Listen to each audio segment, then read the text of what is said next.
à vous tous et aux amis de l'AMCAR, à notre modératrice. Je suis ravi qu'on ait l'occasion de se voir ici ou là.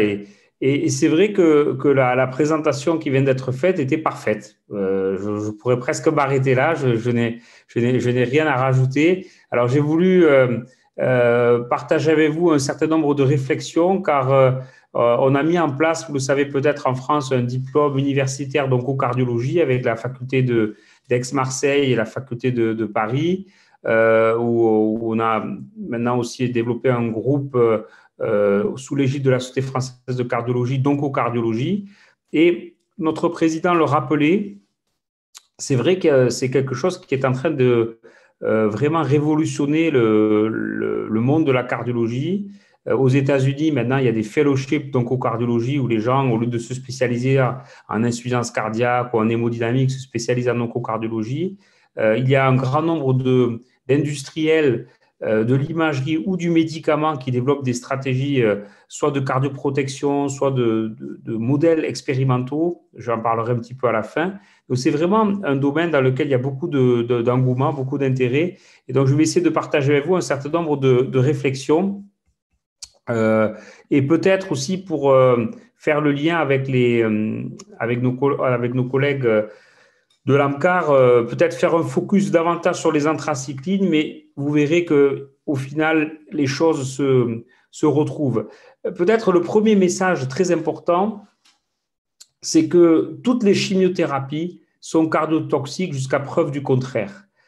Autrement dit, même si quand on discute avec nos collègues oncologues, on parle de thérapies ciblées, bien sûr, elles sont ciblées parce qu'elles agissent sur un mécanisme d'action qui est assez bien identifié, mais en fait, lorsqu'on s'intéresse, et notamment avec des techniques de plus en plus fines comme le strain, on se rend compte qu'il n'y a pas une seule une seule chimiothérapie qui n'ait pas d'effet délétère sur le muscle cardiaque, que ça soit à minima, que ça s'exprime de façon symptomatique ou non, que ça s'exprime de façon retardée ou non.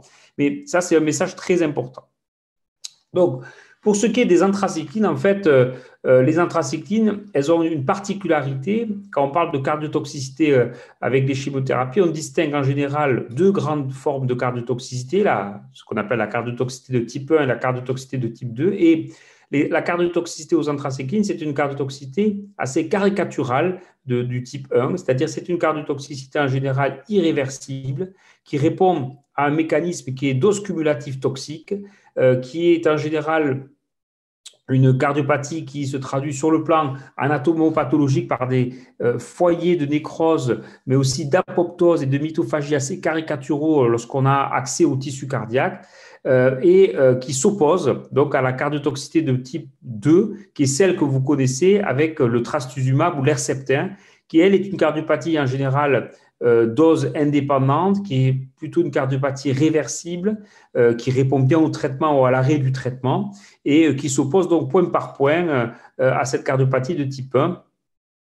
Cette cardiopathie de type 1, en fait, des anthracyclines, il faut savoir que ces anthracyclines ont été au départ, à l'origine, isolées et promus comme étant des antibiotiques de type cytotoxique, et on s'est rendu compte qu'ils avaient en fait un effet antitumoral et même un effet pléiotrope ou qui dépassait l'effet anti-infectieux de par leur mécanisme d'action qui est double. Ce sont des médicaments qui ont une toxicité pour l'ADN et la synthèse de l'ARN, mais qui ont aussi un effet délétère sur les mécanismes de défense.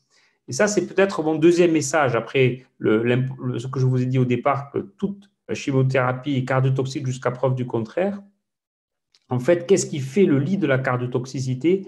C'est quelque chose de complexe. Bien sûr, il y a la toxicité pure du médicament. C'est-à-dire, les anthracyclines, par exemple, ont des effets cardiotoxiques purs. Il y a des effets cardiotoxiques latéraux. Par exemple, lorsqu'on s'intéresse aux anti-angiogéniques, le bevacizumab ou le sunitinib ou d'autres médicaments qui agissent de façon un peu plus complexe, eh bien là, la toxicité peut être directe, vasculaire ou indirecte. C'est le deuxième niveau. Et puis, il y a un troisième mécanisme qui est non pas la toxicité directe ou indirecte, mais la toxicité qui passe par le blocage des mécanismes de défense. Et la cardiotoxicité, c'est souvent le résultat de ces trois interactions. une toxicité directe, une toxicité indirecte et le blocage des mécanismes endogènes de défense qui permettent justement parfois de retarder ou d'empêcher la survenue de cette cardiotoxicité. En fait, il faut imaginer que c'est une forme de balance.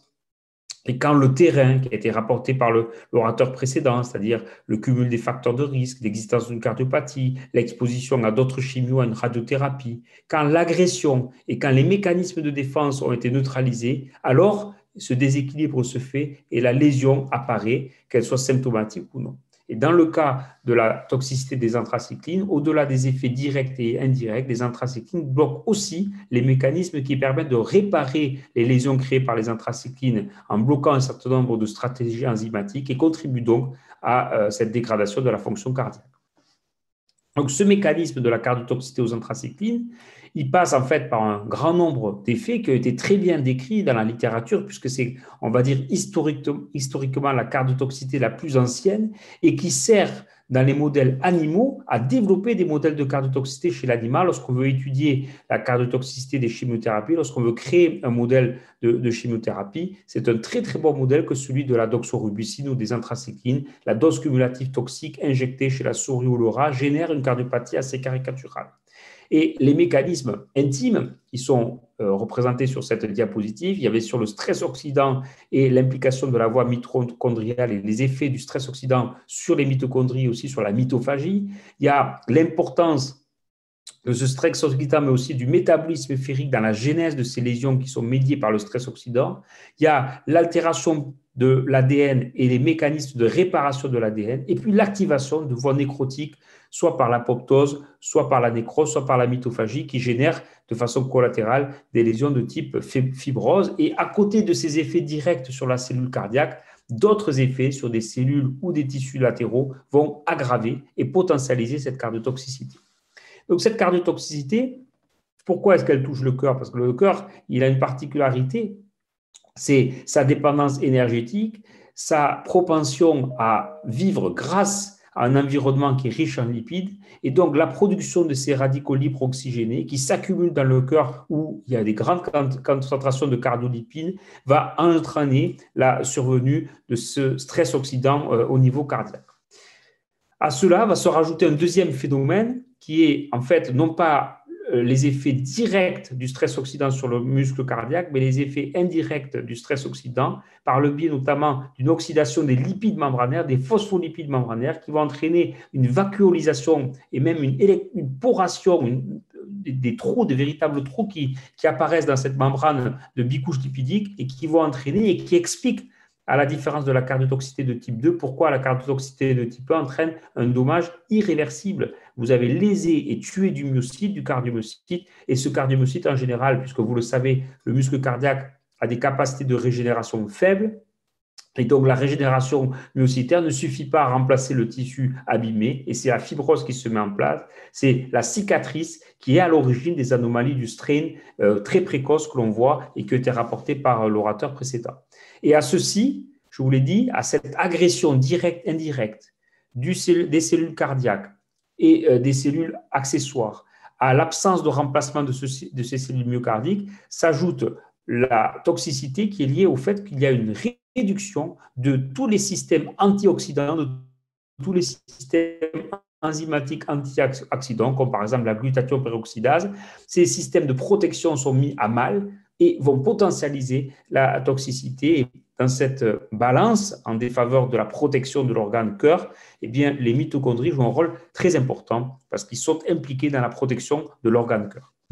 Enfin, on s'est rendu compte, et je vous parle de ces mitochondries parce que c'est véritablement une cible très intéressante. Les mitochondries, en fait, vous les connaissez, ces structures énergétiques qui sont indispensables à l'activité physiologique du muscle cardiaque, mais ces mitochondries, on s'est aussi rendu compte qu'elles avaient un effet structurant. En fait, il existe deux types de mitochondries dans le cardiomyocyte. Les mitochondries qui sont plutôt au milieu de la cellule et qui sont la véritable usine énergétique, mais il y a aussi des mitochondries qui ont la capacité de se déplacer à l'intérieur de la cellule cardiaque et d'aller structurer l'architecture du muscle cardiaque. En fait, vous le savez peut-être, la paroi des cardiomyocytes n'est pas une paroi linéaire, mais c'est une paroi qui se caractérise par des villosités, un petit peu comme les villosités intestinales avec des crêtes et des pics. Et en fait, ce qui conditionne la formation de ces pics et des crêtes, c'est la présence de mitochondries sous la paroi, sous la bicouche lipidique, qui vont fabriquer l'architecture intime du cardiomyocyte.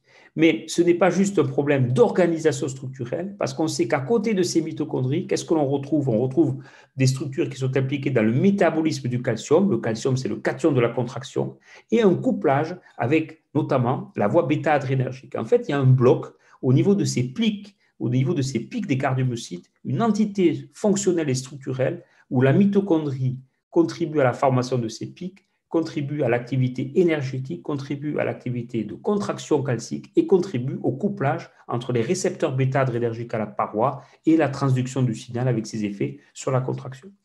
Et puis, ce qu'on en a appris grâce aux outils de génomique et de protéomique, c'est qu'il y a en plus une modulation spécifique de l'expression des gènes qui vont coder pour la fonctionnalité de ces mitochondries. Eh bien, lorsqu'on est exposé à cette cardiotoxicité, et c'est une des découvertes assez récentes, pourquoi la cardiotoxicité de type 1 entraîne une désorganisation aussi massive de l'architecture cardiaque. Au début, on pensait que c'était un effet de toxicité pure, mais c'est un effet aussi de toxicité sur la mitochondrie qui a un rôle de structuration de la paroi et du tissu cardiaque.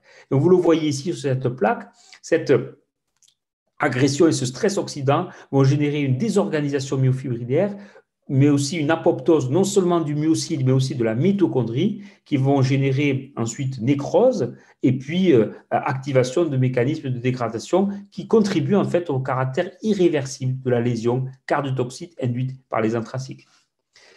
Alors, lorsqu'on revient à ce document auquel notre modératrice a contribué, et qui a été cité plusieurs fois par l'orateur précédent, lorsqu'on s'intéresse à la famille des anthracyclines, vous le voyez, je vous l'ai dit, cette toxicité, elle est dose dépendante. Alors, on pourrait être surpris par la variabilité de l'incidence de ces anthracyclines, mais c'est lié de l'incidence de la cardiopathie provoquée par les anthracyclines. Mais c'est lié à quelque chose de très caricatural.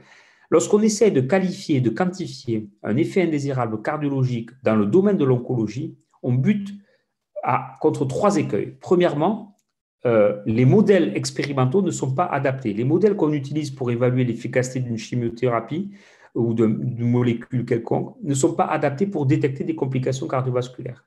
Deuxièmement, lorsqu'on fait des essais cliniques, les patients qui ont un profil à haut risque cardiovasculaire sont exclus des essais cliniques parce que justement, on a peur qu'ils développent des complications cardiovasculaires et que ces complications cardiovasculaires tuent le développement de la chimiothérapie.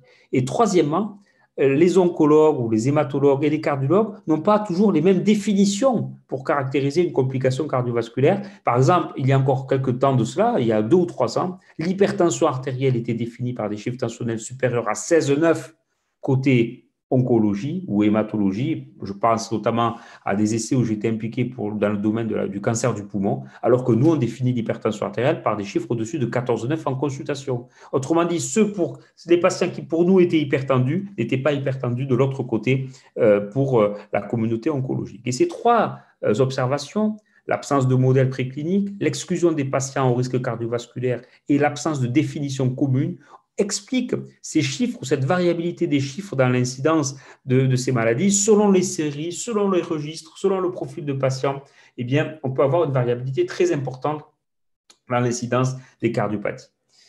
Alors, l'autre élément qui est très, très important, c'est qu'on a quand même progressé dans la chimie de ces anthracyclines, et vous le voyez ici, par rapport à la toxicité cardiaque des anthracyclines, des nouvelles anthracyclines, ici pyribucine, donorubicine ou idarubicine, vous le voyez, ont une cardiotoxicité moindre par rapport à la cardiotoxicité de référence, qui est celle, par exemple, de la doxorubicine, pour des doses cumulatives toxiques de plus en plus élevées. C'est un marqueur indirect de pharmacocinétique qui montre que ces médicaments nouveaux sont beaucoup plus safe. Alors, pour le cardiologue, qui au quotidien se préoccupe peu de la mitophagie ou du stress oxydant, comment est-ce qu'on met tout ceci en perspective? En fait, c'est très simple et c'est très important ce que je vous dis parce que ce n'est pas propre aux anthracyclines. Le cardiologue, et un de nos collègues, le professeur d'oncologie, le rappelait, on travaille main dans la main. Pourquoi? Parce qu'en fait, qui dit malade cardiologique dit malade à risque. C'est très simple. Qui dit malade cardiologique dit malade à risque. Quand on vous adresse un patient pour évaluer le risque d'une chimiothérapie, eh bien, ce patient qui est dans votre bureau est un patient de facto qui est à risque de faire une complication. en prévention primaire, lorsqu'il cumule les facteurs de risque, donc c'est bien un malade de cardiologie, un diabétique hypertendu qui a une hypercholestérolémie, c'est un malade de la cardiologie. C'est un malade qui cumule les facteurs de risque et donc qui est à risque de développer une complication. Un malade qui a déjà fait un problème cardiologique, qu'il ait une insuffisance cardiaque, une cardiopathie ischémique ou toute forme de cardiopathie, quelle qu'elle soit, est un malade, bien sûr, à haut risque de développer une complication. Et puis après, le bon sens. En bas à droite, les facteurs de risque, non pas cardiovasculaires directs, mais bien sûr que si vous êtes fumeur, si vous buvez de l'alcool, si vous êtes obèse, vous êtes sédentaire, vous êtes à haut risque de faire une complication liée à la chimiothérapie parce que vous êtes à haut risque cardiologique. Et puis ensuite, le bon sens, et ça a été rappelé précédemment, si vous avez déjà été exposé à une chimiothérapie et à forcerie aux anthracyclines, ou si vous avez déjà été exposé à une radiothérapie thoracico-médiastinale, eh bien, vous augmentez votre risque. Autrement dit, le patient candidat à risque, il est identifiable uniquement par vos yeux. Quand il passe la porte du cabinet, c'est un patient qui rentre en cardiologie, il est en prévention primaire, il cumule les facteurs de risque, il a prévention secondaire, c'est un patient à haut risque de développer une cardiotoxicité. Alors bien sûr, il y a des facteurs pour les anthracyclines, des facteurs de risque un peu plus spécifiques, la dose cumulative toxique, je vous l'ai dit, le genre, l'âge, toujours les extrêmes, les sujets âgés, les sujets jeunes sont à haut risque de cardiotoxicité. Dans un cas, pour les sujets âgés, parce qu'ils cumulent les agressions, je vous l'ai dit, la cardiotoxicité, c'est le résultat d'un cumul d'agressions et d'une absence de défense adaptée. Et la population plus jeune est-elle exposée parce qu'elle est justement jeune et qu'elle est indemne de toute lésion et qu'elle paie le prix fort de l'exposition. C'est souvent ces patients qui, traités dans l'enfance, disparaissent des radars et réapparaissent au moment de la puberté ou à un âge un peu plus avancé. L'insuffisance rénale et puis la coprescription d'autres agents cardiotoxiques, c'est du bon sens, c'est facile. Alors, on parle beaucoup de toxicité chronique avec les anthracyclines, on parle moins de la toxicité aiguë. La toxicité aiguë avec les anthracyclines, en général, elle est rarissime. Elle peut être liée à plutôt des problèmes de remplissage ou au fait que l'on révèle des anomalies cardiologiques qui préexistaient, mais ça reste une entité qui est exceptionnelle, de même que le risque de développer une péricardite ou une myocardite avec cette classe-là. Hein. Je ne vous parle pas, par exemple, des immune checkpoint inhibitors, autre classe de médicaments qui, eux, peuvent entraîner ce type de trouble. Cette cardiotoxicité, elle se manifeste comment ? Je vous l'ai dit, cette cardiotoxicité chronique, elle est en rapport avec une destruction progressive des myocytes. Donc, il faut parfois un certain temps pour qu'elle s'exprime. Mais la meilleure façon de détecter cette cardiotoxicité, ça a été rapporté par l'orateur précédent, c'est la surveillance régulière de la fonction ventriculaire gauche, mais encore plus du strain longitudinal. Et l'association de ces deux permet de définir et d'identifier ceux des patients qui se dégradent. C'est d'autant plus important avec les anthracyclines qu'en général, cette cardiopathie est irréversible. C'est l'apanage des cardiopathies et de la cytoxicité de type 1.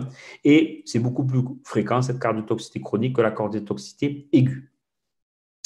Est-ce qu'il y a un timing très particulier? Bien, en fait, à partir du moment où on est exposé aux anthracyclines jusqu'au bout du suivi, il faudra faire un suivi régulier.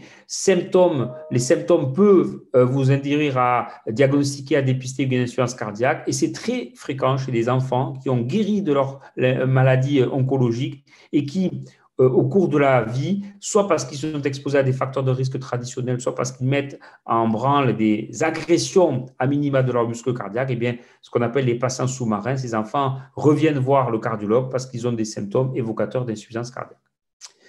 Enfin, est-ce qu'on peut réduire ce risque? Parce que c'est bien beau de le décrire, de le comprendre, mais est-ce qu'on peut le réduire? On peut le réduire et avant de rentrer dans le détail des stratégies de protection, la meilleure façon pour réduire le risque, c'est d'appeler l'oncologue.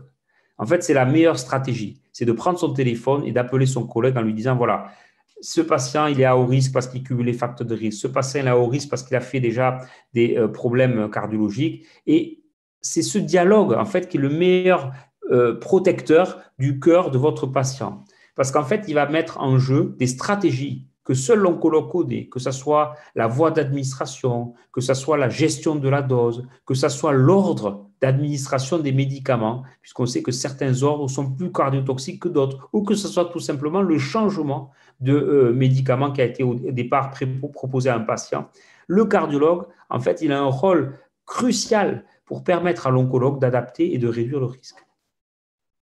Donc, la deuxième stratégie de cardioprotection, au-delà du coup de fil à un ami, c'est d'utiliser des médicaments qui ont fait parfois la preuve de leur efficacité. Alors, vous avez, je pense, tous entendu parler du dexrazoxane, le cardoxane, qui est un chélateur du fer administré par voie orale et qui va prévenir la formation de ces fameux radicaux oxygénés qui sont responsables de ce stress oxydant au niveau cardiaque. C'est un médicament qui peut entraîner un certain nombre d'effets indésirables, mais surtout, c'est un médicament qui pose une question plus globale. C'est quand je développe une complication cardiaque, ça veut dire que ma chimiothérapie, elle a fait son job. Parce que si elle a tué des cellules cardiaques, ça veut dire qu'elle a aussi tué les cellules tumorales. Et donc, la grande question qui se pose avec les cardioprotecteurs spécifiques, c'est que si je donne un médicament qui minimise la toxicité cardiaque, est-ce que je ne donne pas un médicament qui minimise l'efficacité de la chimiothérapie, puisque c'est le même mécanisme. Le mécanisme qui tue la cellule oncologique, c'est le mécanisme qui tue la cellule cardiaque.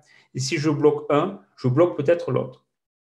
Et donc ça a été un grand débat qui a amené d'ailleurs à revoir l'intérêt de ces médicaments parce que même s'ils réduisaient de façon efficace la cardiotoxicité, certains de ces médicaments, certaines études ont montré une augmentation des récidives ou une augmentation de la toxicité finalement des tumeurs puisque la chimiothérapie était neutralisée par ce type de médicaments.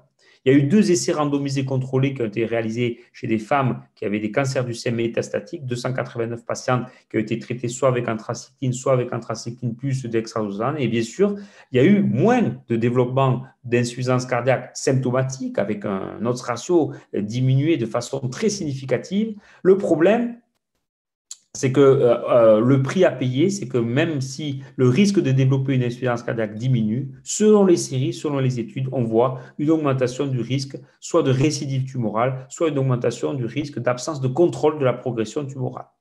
Donc aujourd'hui, l'utilisation de ces cardioprotecteurs, notamment de ce dexrazoxane, a été mis de côté parce qu'en fait, il n'apporte pas un bénéfice clinique, ou en tout cas, la réduction du risque cardiaque est contrecarrée par une perte du bénéfice sur le plan oncologique.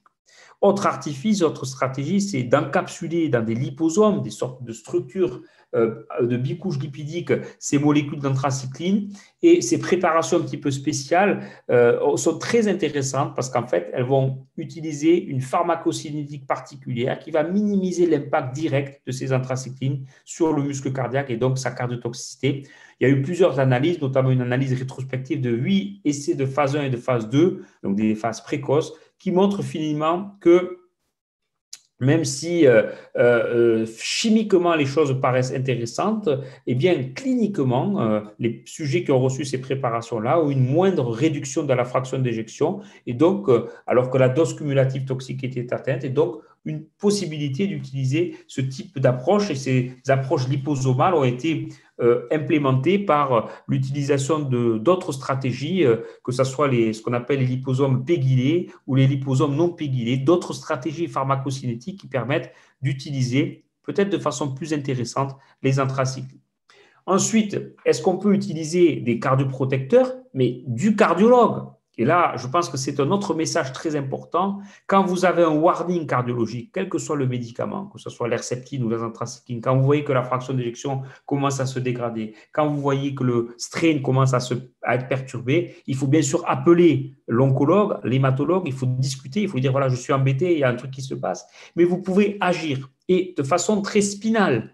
La prévention de la cardiotoxicité passe par l'utilisation des agents dont on sait qu'ils protègent le cœur, au premier rang duquel les bêta-bloquants et les bloqueurs du système rénine, plutôt ARA2 qui EC, plutôt bêta-bloquant de type carvedilol, parce que le carvedilol a une particularité, vous le savez, c'est un alpha-bêta-bloquant. Et quand vous bloquez la voie alpha-adrénergique, vous bloquez les méfaits du stress oxydant. C'est pour ça que le carvedilol a une particularité dans la protection vis-à-vis de cette cardiotoxicité. Les études animales, d'un côté, mais les études humaines chez l'autre montrent que le carvedilol protège véritablement contre la cardiopathie induite par la doxorubicine. Il y a eu plusieurs études espagnoles, italiennes, qui concluent à chaque fois qu'il y a un intérêt à utiliser le carvedilol qui non seulement minimise l'effet du stress oxydant, mais minimise aussi les effets sur la dysfonction de la mitochondrie, la fameuse structure qui est impliquée. Et d'ailleurs, ce bénéfice du carvedilol, on le retrouve dans un autre champ qui est celui de la protection et du risque de développer des cardiopathies dilatées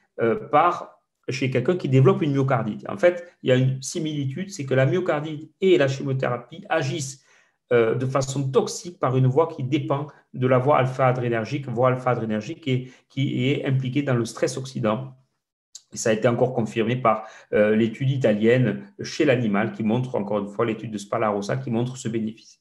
Donc là, il y a vraiment quelque chose de très intéressant, c'est que lorsque vous sentez qu'un patient évolue mal, eh bien vous mettez en jeu la stratégie de cardioprotection qui repose sur les bêta-bloquants, idéalement le carvedilol, et puis plutôt les bloqueurs du système rénine-angiotensine. Certes, les IEC, il y a des résultats assez intéressants avec les IEC, mais je crois vraiment que la récupération qui peut être proposée avec le blocage du système rénine-angiotensin-aldostérone, elle s'appuie davantage sur l'utilisation des ARA2 que des IEC, mais vous pouvez utiliser l'un ou l'autre. Un grand nombre d'études, ici des études très anciennes, qui montrent qu'on peut récupérer la fonction ventriculaire gauche en utilisant la thérapie standard de l'insuffisance cardiaque pour prévenir la toxicité non seulement cardiologique pure, mais aussi tout ce qui est associé de façon satellite à l'insuffisance cardiaque, le risque rythmique ou le risque de décompensation cardiaque. Je vous l'ai dit, probablement que le niveau de preuve est plus important avec les antagonistes des récepteurs de l'angiotensin II, notamment avec le valsartan, où plusieurs petites études, certes avec des effectifs réduits, ont pu démontrer que cette molécule, exactement comme le carvedilol, semble tirer son épingle du jeu. Donc, la bithérapie de choix, ce sera plutôt carvedilol, valsartan. Je ne vais pas m'attarder sur ces études, mais je vous laisserai mes diapositives si ça vous intéresse. Et enfin, troisième allié de choix, au-delà de la stratégie pharmacologique, c'est l'exercice. Et les unités d'oncocardiologie, elles ont ça de force, c'est qu'au-delà de la gestion, de la complication, elles proposent une organisation de la prévention et de la prise en charge du risque cardiologique qui passe par la proposition de faire de l'exercice physique, idéalement de l'exercice aérobie, en essayant de proscrire plutôt les protocoles de type high intensity, short interval, mais ça marche très bien et ça protège ces patients à côté des stratégies classiques. Il y a eu quelques papiers sur les statines, il y a eu quelques papiers sur le sacubitril/valsartan, mais je crois vraiment à la triade qui prévient le risque, c'est le bêta-bloquant, le carvedilol, les bloqueurs du SRA, plutôt valsartan, et l'exercice physique. Enfin, pour prévenir le risque, il y a bien sûr le monitoring précoce et rapide, et ça a été très bien décrit par l'orateur précédent, je ne reviendrai pas là-dessus. Qu'est-ce qu'il faut utiliser ? Je crois que le message clinique très fort, c'est quand vous commencez à utiliser un outil de surveillance, que ce soit l'échographie, l'IRM, la ventriculographie isotopique, il faut toujours surveiller le patient avec la même technique. 30% des consultations pour dysfonction ventriculaire gauche survenant de façon brutale sont liées uniquement à un changement de technique. Et ça aussi, ça a été très bien rappelé par l'orateur précédent. La même technique, voire même la même machine, avec le même algorithme, puisqu'au sein même des machines, si vous utilisez des algorithmes différents, on peut avoir des surprises. Donc, essayez, dans la mesure du possible, de toujours vous concentrer sur la même technique pour surveiller les patients. Et vous gardez à l'esprit que finalement, si vous avez un patient qui développe une dysfonction ventriculaire gauche, il y a un couperet. En dessous de 30%, on n'ira pas à la doxorubicine. Mais je vous l'ai dit, le rôle du cardiologue, ce n'est pas d'interdire, c'est de permettre. Le rôle du cardiologue, ce n'est pas de dire non, c'est de dire oui. Et donc, il faut être très fort dans notre évaluation cardiologique pour permettre, parce que le pronostic de ces patients, il est rarement cardiologique, il est le plus souvent oncologique.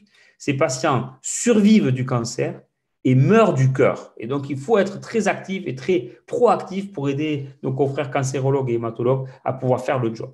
Ce tableau est extrait des mêmes recommandations. Je ne rentre pas dans le détail, ça a été très bien rapporté par l'orateur précédent, l'intérêt des techniques d'évaluation d'imagerie et quels paramètres utiliser, notamment avec les couperets du strain longitudinal associé à l'évaluation de la fraction d'éjection. Et puis, pour terminer, je crois que ce qu'il faut garder à l'esprit, c'est mes deux dernières diapositives, c'est que le cardiologue a un rôle clé pour la suite. Je vous l'ai dit, toutes les chimiothérapies sont à risque de cardiotoxicité. C'est caricatural pour les anthracyclines, mais ça serait vrai pour les inhibiteurs de tyrosine kinase, pour le nilotinib, pour l'herceptin, pour les médicaments du myélome, que ce soit les inhibiteurs du protéasome. Il n'y a pas un médicament qui n'ait pas une toxicité cardiovasculaire. Donc, le cardiologue, il a un rôle clé. Chez qui? Chez tous les malades qui sont des malades de cardiologie, soit en prévention primaire parce qu'ils cumulent les facteurs de risque, soit en prévention secondaire parce qu'ils ont fait la maladie. Comment? En détectant le plus précocement possible cette charge cardiologique, en la traitant et en monitorant ces patients. Avec quel outil? Idéalement avec l'échocardiographie ou avec l'outil de votre choix avec lequel vous vous accrocherez et vous continuerez à suivre vos patients. Qu'est-ce que l'on fait lorsque ça ne va pas bien? On traite comme on sait le faire. Il n'y a pas de traitement spécifique, mais pour la dysfonction ventriculaire gauche, ça sera le traitement de l'insuffisance cardiaque en privilégiant le carvedilol si c'est un bêta-bloquant, le valsartan si c'est un antagoniste des récepteurs de l'angiotensine 2. Et puis surtout, devant une maladie cardiovasculaire, devant une complication, discuter avec l'oncologue parce qu'il a ces petits trucs, ces petites astuces qui peuvent nous permettre ensemble de permettre à un patient de bénéficier de meilleurs traitements cardiologiques et oncologiques. Merci pour votre attention.